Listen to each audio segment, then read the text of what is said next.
राधे दोस्तों, मैं प्रियंका सिंह स्वागत करती हूँ अपने YouTube चैनल पे। अपने सभी दोस्तों को दिल से धन्यवाद करती हूँ। और आज एक भोले बाबा का चौथा सोमवारी स्पेशल शिव चर्चा गीत लेकर आई हूँ।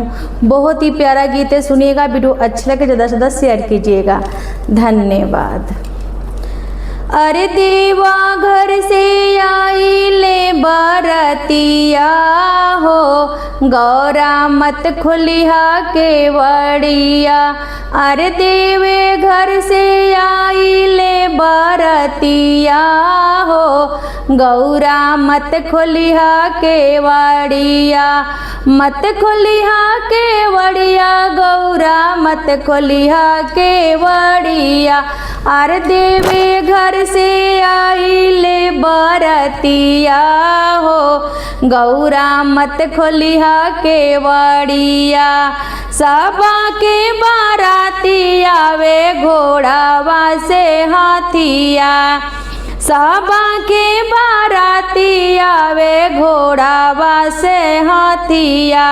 घोड़ावा से हाथिया, गौरा घोड़ावा से हाथिया। अरे भोला लैलन बासाहा संवरिया हो, गौरा मत खोलिहा के वड़िया।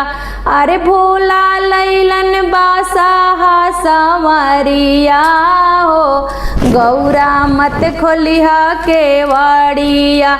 अरे देवे घर से आई ले बरतिया हो, गौरा मत खोलिहा के वड़िया। सबा कर दुल्हा आवे ले के बरतिया। सबे कर दुल्हा आवे ले के बरतिया। ले के बारतिया, गौरा साजी बरियातिया। अरे भोला लैलन, अरे भोला लैलन भूतावा परेतावा हो, गौरा मत खोलिहा के वड़िया। अरे भोला लैलन भूतावा परेतावा हो, गौरा मत खोलिहा के वड़िया। अरे देवा घर से आई ले बरतिया हो, गौरा मत खोलिहा के वड़िया। सबा कर दुल्हा पहने आवे कोट शेरवानी।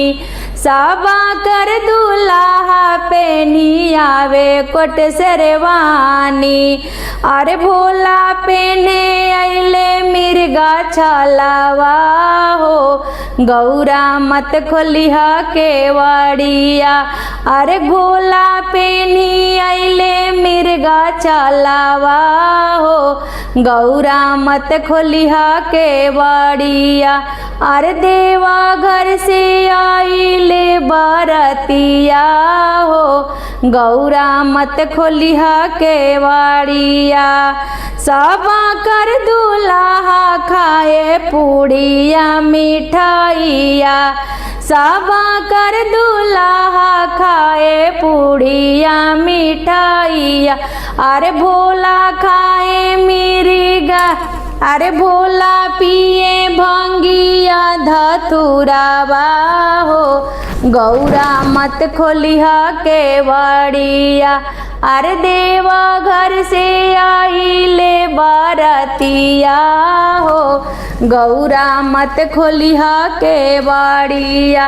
अरे देवा घर से आई ले बरतिया हो, गौरा मत खोलिहा के वड़िया। हर हर महादेव।